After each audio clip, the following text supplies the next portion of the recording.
خوندم، فرمود الا ان مفتاح العلم السؤال. آگاه باشید کلید همه دانش ها سؤاله.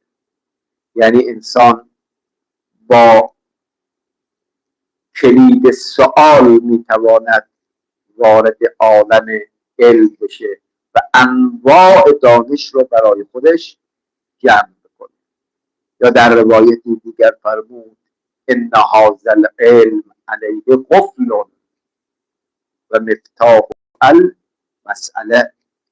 فرمود که دانش ها بر همشون قفلی زده شده، اما کلید همه این قفل های بسته چیه؟ سؤاله. یعنی انسان میتونه با سؤال دروازه علم را به روی خودش باز بکنه. نکته دیگری که در جلسه گذشته عرض کردیم، گفتیم شرایط سؤاله. هر سؤالی این ارزش رو نداره. سؤالی که صادقانه باشه، اما سؤالی که از باب مچگیری باشه، آبرو ریختن طرف مقابل بوده باشه، بله این سؤال ارزش نداره. یکی دیگه از شرایط سؤال این است که سوالاتی که انسان میکند بی‌مورد نباشه، بله سوالات بیفائده نباشه، سوالاتی باشه که مفید باشه. چون سوالات بی‌مورد و بیفائده سبب گرفتاری خود سوال کننده میشه. این خیلی جالبه. سوالی که بیفائده باشه، یعنی اون مقدار سوالی که رفع ابهام ازت میکنه کافیه. وقتی شما مطلب رو گرفتید دیگه سوال کردن معنی نداره. برای این مسئله که سوال بی‌مورد که موجب گرفتاری خود سوال کننده میشه، آیات 67 تا 74 سوره بقره رو مطالعه فرمایید که سوالات بیجا و بی‌مورد موجب گرفتاری خود سوال کننده میشه. خب وقتی سوال کردی جواب سوالات گرفتی دیگه ادامه نده، موجب گرفتاری خودت میشه. بله در سوره مائده آیه 101 هم میخونیم لا تسألوا عن اشیاء ان تبد لکم تسؤکم. یه سری سوالات نکنید که اگر پاسخ اون سوالات داده بشه مشکلی برای شما، یعنی خودت گرفتار میشی، دامن خودتو میگیره. لزومی نداره ختم هر سوالی را که به ذهن انسان میاد انسان انجام بده. بله در روایت چند روز پیش دیدم رسول مکرم اسلام صلوات الله و سلام علیه درباره اهمیت حج یه خطبه خونده بود. در بین خطبه یه شخصی سوال کرد یا رسول الله این حجی که این همه برای اهمیتش گفتی آیا هر سال بر ما واجب میشه یا هر سال واجب نیست؟ یه پیامبر جواب نداد، به صحبت خودش ادامه داد. شخص دوباره سوال کرد یا رسول الله با شما بودم حج هر سال بر ما واجبه یا در عمرمون یه واجب؟ پیامبر در واقع ناراحت شده. بله خب خطیبی عالمی استادی مثل پیغمبر داره برای اهمیت حج صحبت میکنه، خب تمام زوایای مسئله رو بیان میکنه که آیا هر سال واجبه یا در عمر سال. پیامبر فرمود اگر بگویم بله کار شما مشکل میشه که هر سال حج بر شما واجبه. بعد فرمود که همین که یک بار سوال کردی من جواب ندادم ساکت شدن اصرار نکنی. بعد یه چیز عجیبی بود فرمود یکی از عوامل هلاکت اقوام گذشته همین سوالات ناپخته و نابجا بوده است. سوالات ناپخته و نابجا. تفسیر نمونه جلد 5 صفحه 96.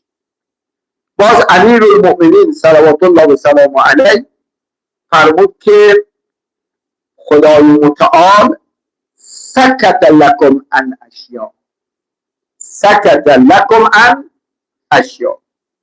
خدا به نفع شما نسبت به برخی از امور، بعضی از اشیاء ساکت شد، چیزی بیان نکرد. بعد حضرت فرمود ولم یدعها نسیانا، نه اینکه خدا فراموش کرده باشه در رابطه با این اشیاء با شما صحبت نکرده باشد، بلکه اینو انجام داد که لا فرمود فلا تتکلفوها، وقتی دی خدا ساکت بود خودتون رو به زحمت نندازید، تو اگه نیاز بود خود خدای متعال بیان میفرموده. پس بنابراین سوالاتی که ما میکنیم باید سوالات بجا، بنوره و مفید باشه، و الا سوال به ضرر خود سوال کننده تمام میشه. از کردن نمونش آیات 67 تا 74 سوره بقره هست. دقت فرمودید؟ وقتی اومدن نزد موسی گفتن یا موسی جوانی از ما کشته شد اما قاتلش مشخص نیست. این روایت من اولین بار دیدم. میگه رسول خدا فرمود وقتی اومدن از موسی این سوال کردن، پیغمبر ما فرمود بنی اسرائیل ابتدا مأمور به ذبح یک گاو ساده و معمولی بودن. بله، موسی فرمود که برید یک گاوی رو ذبح کنید، دومش رو به مقتول بزنید، مقتول یک گاو. خب اینا میتونید هر گاوی رو بگیرن ذبح کنن، نر باشه، ماده باشه، پیر باشه، جوان باشه، رنگش چی باشه، اصلا فرق یک گاوی رو بکشید، دومش رو به مقتول بزنید، مقتول زنده میشه. اما پیامبر فرمود چون بنی اسرائیل خود سخت گرفتن و خود بهانه آوردن با سوالات این مورد، خداوند نیز بر اونها سخت گرفته. بله، خدا که سخت نگرفته بود، یک گاو بکشید مشکل شما حل میشه. در تفسیر نور الثقلین جلد 1 صفحه 88 اومد. میگه حالا اینا شروع کردن به بهانه گیری، خدا هم سختگیری رو شروع کرد. این گاو چی باشه؟ بله، میگه نه پیر باشه نه کوچیک باشه. رنگش چی باشه؟ رنگ اینجوری باشه. این شروع کردن ویژگی ها رو گفتن دیگه. تو تفسیر داریم این گاو میان سال زرد رنگ با اون خصوصیات تنها در اختیار یک جوان بوده. یعنی کل بنی اسرائیل رو گشتن، این گاو فقط در یک خانه پیدا شد، اونم مال یک جوانی بود. حالا ببین، روایت داره که روزی برای جوان یک معامله پرسودی اتفاق افتاد. بله، خواست معامله پرسودی انجام بده، رفت کلید مغازه شد بیاره، روایت دیگه یک متاسفانه کلید انبار تو جیب کت باباشه، اون لباس هم زیر سر باباست، بابا خوابه. این جوان من چی کار کنه؟ پدر رو بیدار نکنه، این معامله پرسود از دستش میره. اما اگر بخواد به این معامله پرسود برسه، باید پدر رو از خواب ناز بیدار کنه. این یک بی احترامی به پدره. آیا برای سود کلام همینقدر بی حرمتی به پدر بکنن یا حرمت پدر رو نگه بدارد، از اون معامله پرسود صرف نظر بکنه؟ تو روایت داریم به احترام پدر از اون معامله پرسود صرف نظر کرد. حالا این گله خدا میخواست جبران بکنه. از اون طرف میگه بنی اسرائیل هی سوالات بی‌مورد کردن تا آخرین سوال رو کردن. موسی از قول خدا جواب داد، گفت الان دیگه حق برای ما چی شده؟ بله روشن شده. خیلی ممنون. حالا بگردید تا این گاو رو پیدا بکنید. گشتن دیدن گاو تو خونه همین جوانه. تو روایت داریم که خدای متعال برای جبران این خدمت فرزند پدر، بله، پاسخها به بهانه‌های بنی اسرائیل رو چنان جبران کرد. این جوان این گاو رو وقتی بود چندین برابر سود اون معامله سود کرده. بعد حضرت موسی، این عبارت روایت زیباست، حضرت موسی وقتی این معامله فرصت را دید فرمود انظروا الی البر ما یبلغ به اهله. بله، انظروا الی البر ما یبلغ به اهله. میگه نگاه کنید به خوبی ها، به سودها که چگونه به اهلش میرسد. بله، سود رسان حقیقی خدای تبارک و تعالی می باشد. پس بنابراین سوالات باید بی‌مورد باشد، مفید، فائده باشد. سوالاتی بی‌مورد نکنید که به ضرر خود تمام بشه. نمونهش عرض کردم آیات 67 تا 74. بعد جلسه گذشته عرض کردیم گفتیم از کی سوال بکنیم. گفتیم سوال وقتی درست باشه از هر کی میتونید سوال بکنید. عرض کردیم حتی از خدای متعال هم میتونید سوال کنید. از چی سوال کنید؟ گفتیم از زمین و زمان میتونید سوال کنید. از مبدأ و معاد میتونید سوال بکنید. دقت کردید؟ از روح میتونید سوال کنید. یسألونک عن الروح، یسألونک عن الشهر الحرام. میتونید از همه اینها سوال بکنید. منتها یک شرط داشته، گفتید سوال رو باید از اهلش بکنید. بله، سوال رو از اهلش بکنید، چون اگر غیر اهل باشه پاسخ نادرست میده و آدم رو گمراه میکنه. پس الو اهل است ذکر، اونی که متخصص اون فنه انسان با سوالاتش رو مطرح کنه. این مقدمه. حالا میخوام امروز چند تا سوال از خدای تبارک و تعالی داشته باشیم و پاسخ رو هم از قرآن دریافت بکنیم. اول، خدایا این جهان هستی رو برای چه خلق کردی؟ سوال دیگه. بله، این جهان حق داره. اصلا این عالم برای چه خلق شد؟ این عالم برای چه خلق شد؟ نمیشه به جوانی که این سوال به ذهنش آورده بگه فضولی موقوف، حق این سوالات رو نداری. هر چه خدا خلق کرده گوه خوبه، درسته، ولی من میخوام حکمت خلقت عالم هستی رو بدونم. خدای متعال میگه چشم سوال کن. جواب: سوره بقره آیه 29 و سوره جاثیه آیه 13 میگه من در دو جای قرآن سوال تو جواب دادم. فرمود خلق لکم ما فی الارض جمیعا. من این عالم رو برای کی خلق کردم؟ برای توی انسان خلق کردم. ای خدا من اینقدر برات عزیزم که این زمین و آنچه که در زمینه برای من خلق کردی. میگه بله، خلق لکم ما فی الارض جمیعا. نه تنها اون که در زمین خلق کردم بعد خلق کردم دیگه خب همه چی که دسترس من نیست، من قدرت برش ندارم. فرمون خیر، سخر لکم، سخر لکم، آنچه که در زمینه مسخر تو قرار دادم، مقدور تو قرار دادم. کی باورش میشد که یه روز انسان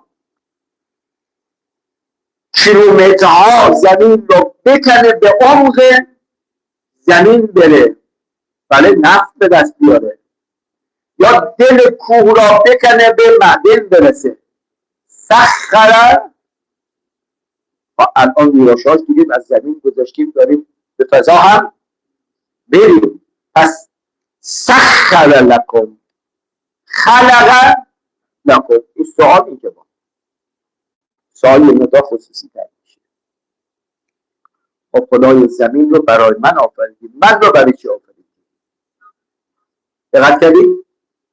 عزیزان جلسه گذشته عرض کردم سوالات رو خیلی ساده، روشن، مبین برای قشر جوان به مطرح بکنه. لذت دارید سوالات قرآن. هستی رو برای تو خلق کردم، پس خدای من رو برای که خلق کردم.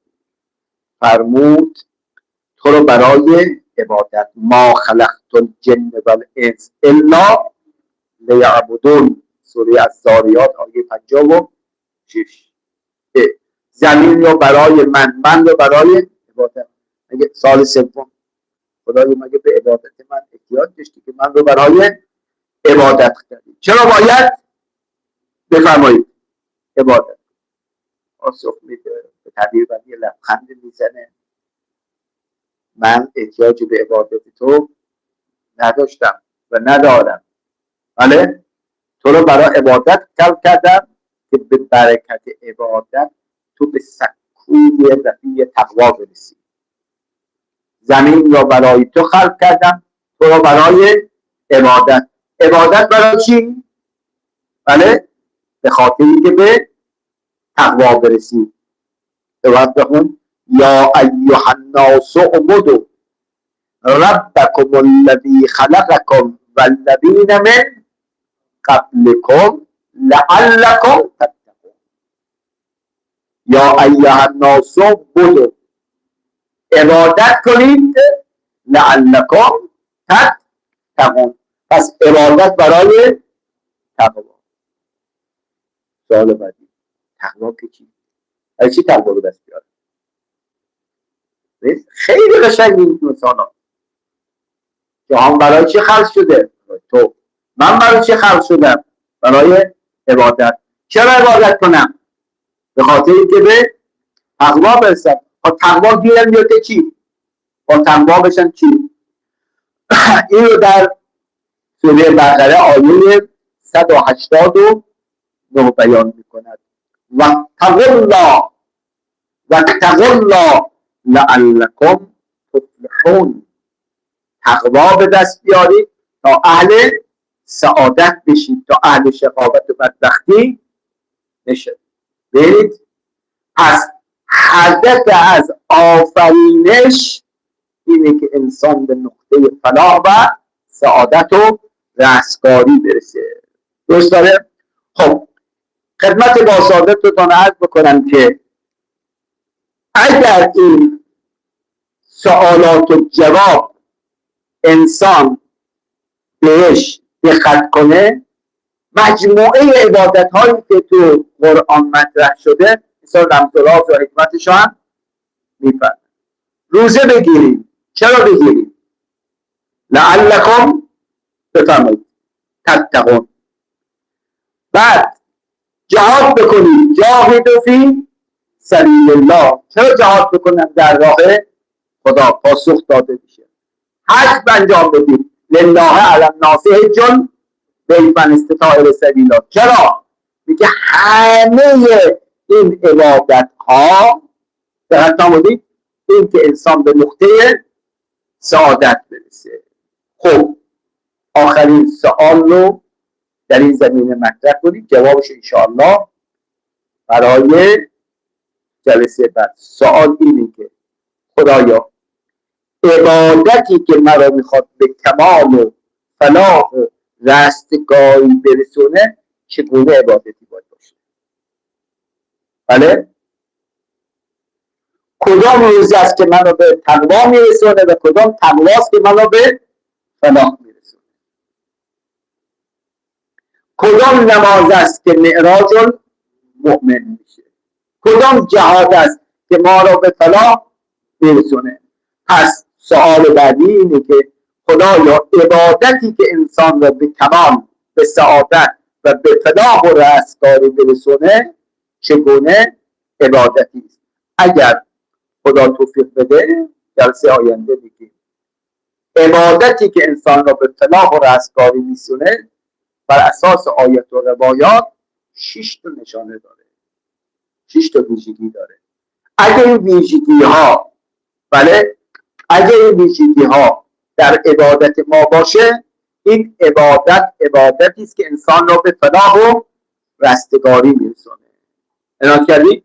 اما اگر نباشه، هر پله کمتر باشه، اون فلاح و رستگاری هم پایینتر و پایینتر میشه.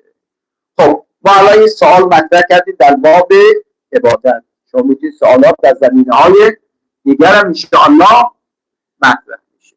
دقت کردید؟ مثلا نسبت به مال یتیم میرسیم. خدایا ما نسبت به مال یتیم مسئولیت داریم یا نداریم؟ بفهمید. این قرآن میگه بله مسئولیت داریم. مسئولیت ما چیه؟ بله میگه فلان. اگر من به مسئولیت خودم عمل نکنم، از مال یتیم بخور، مگه چی میشه؟ خدا میگه اگه بخوری تو شکمت همین الان داره آتش میریزه. دقت نمودید.